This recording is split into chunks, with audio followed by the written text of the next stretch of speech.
Saya kalau masuk Islam ada jaminan nggak? Ada jaminan masuk surga. Jadi pernah ada satu orang, ini zaman Nabi Muhammad ya, kisah klasik itu. Jadi pada saat duduk ada satu orang datang non muslim. Siapa Muhammad di antara kalian? Lalu beliau mengatakan, saya. Lalu dia mengatakan, siapa yang meninggikan langit? Kata Nabi Muhammad SAW, Allah. Terus siapa yang mendatarkan bumi? Kata Nabi Muhammad SAW, Allah. Siapa yang menancapkan gunung-gunung? Kata Nabi Muhammad, Allah.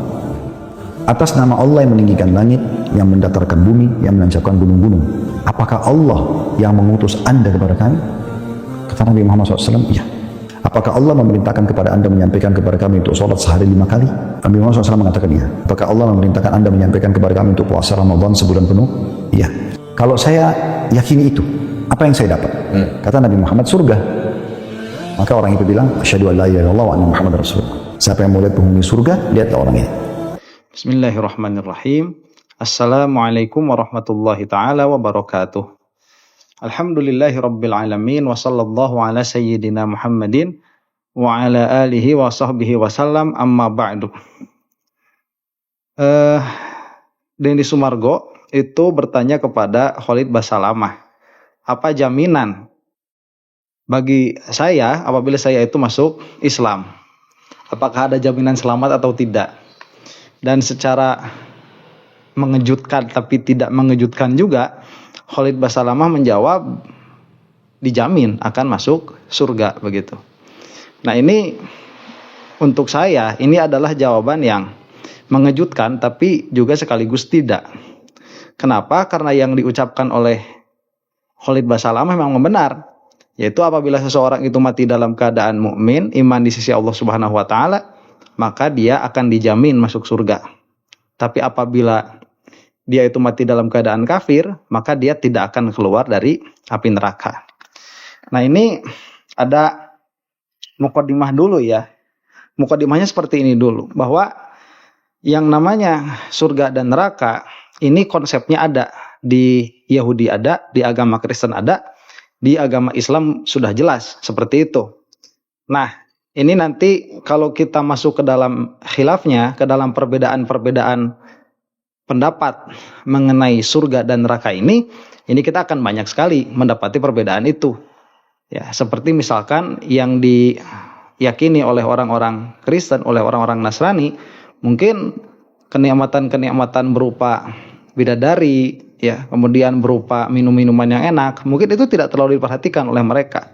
Karena memang dari awal begitu ya, itulah yang suka mereka jadikan serangan kepada kita. Masa di surga itu banyak ceweknya dan lain sebagainya. Nah, cuman saya mau menjelaskan dulu dari segi ilmu kalam. Jadi yang namanya surga ada dan neraka itu ada, itu sudah realita.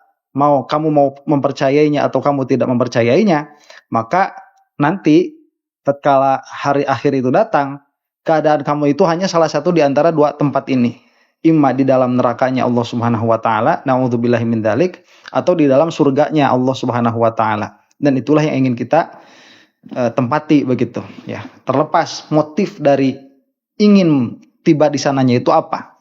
Jadi yang harus diketahui bahwa al jannatu haqqun wan naru haqqun.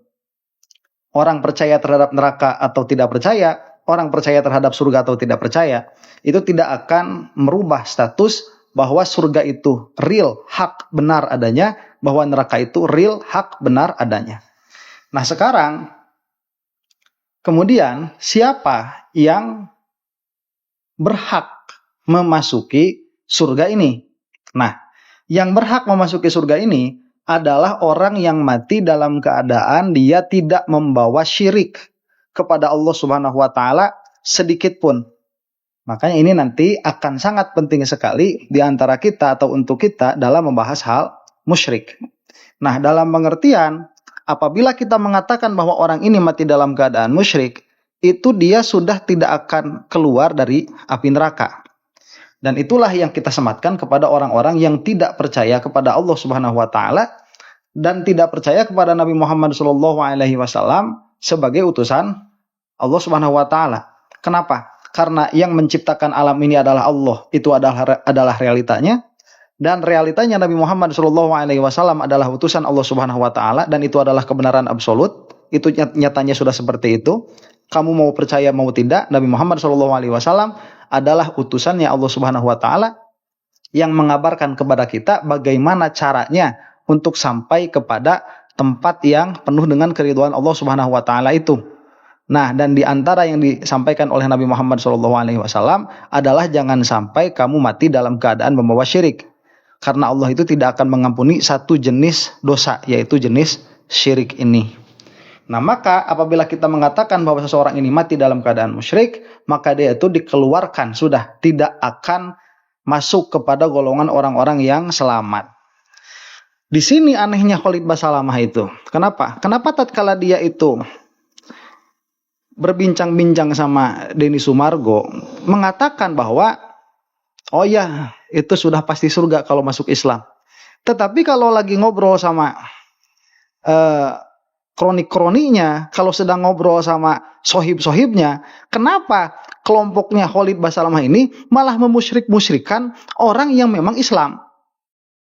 Mengatakan bahwa orang yang ziarah kubur itu musyrik lah, orang yang tawasul itu musyrik lah, orang yang memakai istighosah itu musyrik lah, yang nida kepada Rasulullah itu musyrik lah. Nah, sedangkan kemusyrikan ini akan menjadi sebab seseorang ini langgeng di dalam api neraka. Itulah kenapa kita katakan bahwa si Wahabi ini musuh. Ya, bagi saya Wahabi ini musuh, mau tidak mau ya, kewahabiannya. Ya, jadi kalau misalkan si Firanda itu ada di dalam Wahabi, ya Firanda itu musuh saya. Kalau si Khalid Basalamah itu ada di kelompok Wahabi, si Khalid itu musuh saya. Kenapa? Lawang mereka itu mengatakan orang-orang yang tawasul itu musyrik, kemudian yang ziarah kubur dalam pengertian ya berdoa di samping kubur itu musyrik, dan lain sebagainya dan lain sebagainya. Dan mereka tidak bisa mengelak karena itu adalah perkataan orang-orang yang mereka anggap sebagai ulama, di dalam kitab-kitabnya jelas. Begitu. Nanti kalau misalkan mau dibahas, kita bahas dalam waktu yang lain. Nah, ini sudah tidak bisa kita itu, kok dia si Khalid Basalamah itu bilang sama Denny Sumargo begini dan begitu, tapi kalau udah masuk Islam cuman gara-gara orang itu berdoa di depan kuburan dibilang musyrik, padahal musyrik ini adalah pelaku i'tiqad begitu. Ini untuk i'tiqad. Nah, jadi ala kulli halin memang ada dialog ya, yang makanya saya bilang ini kok surprise, tapi nggak surprise. Surprise karena memang kalau orang itu mati dalam keadaan mukmin ya dia itu akan masuk ke dalam surganya Allah Subhanahu wa taala. Apabila dia mati dalam keadaan kafir atau musyrik, maka dia itu tidak akan masuk ke dalam surganya Allah Subhanahu wa taala. Jadi harus diingat, yang namanya jaminannya itu terletak di mana? Jaminannya itu terletak pada masuk surganya, bukan tidak diazabnya. Ini bedanya kita dengan Kristen tuh. Jadi kalau Kristen itu asalkan dia sudah menerima Yesus sebagai juru selamat dalam pengertian in the way of Jesus begitu ya, itu diterima dengan hati, maka kamu itu sudah menyerahkan begitu keselamatanmu kepada Yesus dan kamu akan diselamatkan. Nah, jadi kalau misalkan mati nanti udah nggak ada siksa kalau di dalam i'tiqadnya orang Kristen begitu. Kita membicarakan i'tiqadnya orang Kristen. Jadi ketika kamu itu menerima Yesus sebagai Tuhan, maka kamu tidak akan disiksa oleh Tuhan sama sekali. Kenapa? Karena Tuhan sudah menyiksa anaknya. Jadi sudah diwakilkan begitu. Nah, makanya kamu itu berbuat baik, tapi bukan karena ingin masuk surga. Karena masuk surga itu pasti begitu. Itu kalau buat Kristen. Jadi timbangannya itu non merit, tidak ada timbangan baik dan buruk, tidak ada. Karena keburukan nanti akan dihapus semua. Begitu itu sudah selesai. Nah, kan yang jadi permasalahan cuma tinggal begini, apakah sangkaan mereka itu yang benar atau sangkaan kita yang benar begitu? Ya, yang jelas yang benar itu bukan sangkaan kita, pengetahuan kita. Karena kenapa? Karena kita tahu semua konsep yang kita bicarakan mengenai akhirat itu datangnya dari utusan Allah Subhanahu wa taala, yaitu seorang laki-laki yang mengaku sebagai utusan Allah yang dikuatkan dengan mukjizat. Itu tidak mungkin salah, dia itu pasti utusan Allah Subhanahu wa taala. Nah, makanya kalau misalkan kita cari dari mana kepada orang-orang Nasrani ya, dari mana kamu punya konsep seperti itu bakal acak-acakan ngambil teologinya. Jadi itu sudah doktrin saja seperti itu. Tapi kita ini kalau di dalam Islam, kita ini bisa tracking begitu. Bil akli, dengan akal dan dengan nakal. Jadi secara akal itu sudah absolut, sudah tidak bisa diganggu gugat lagi, secara nakal pun demikian. Nah, jadi ala kulli halin mau Kristen punya konsep tentang akhirat kek, mau Hindu punya konsep tentang akhirat kek, mau Buddha punya konsep tentang akhirat kek, semua konsep akhirat mereka salah semua. Karena yang akan terjadi itu apa?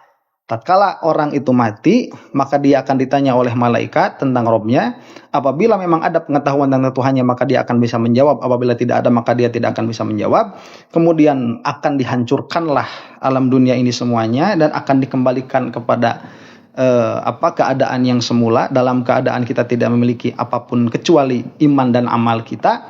Kemudian nanti kita akan digiring, akan ditimbang, akan melalui sirat, dan akan ada yang selamat, akan ada yang celaka. Nah ini nanti apabila orangnya membawa keimanan, yang jelas dia pasti masuk surga. Meskipun misalkan na'udzubillahi min dzalik, harus disiksa dulu di dalam neraka selama beribu tahun atau ratus ribu tahun atau miliar tahun. Tapi kalau sudah keluar dari neraka, masuk surga tidak akan keluar lagi. Dan orang-orang yang tidak menerima Allah sebagai satu-satunya ilah dan tidak menerima Nabi Muhammad SAW sebagai utusan Allah Subhanahu Wa Taala, dalam pengertian tidak mengetahui kenyataan itu, maka dia tidak akan keluar dari api neraka selamanya, begitu. Ya, mudah-mudahan Wahabi juga jangan gampang-gampang memusyrik-musyrikkan. Itu sebenarnya terserah mereka aja, begitu ya. Mau memusyrikkan pun kalau kenyataannya nggak musyrik ya nggak musyrik.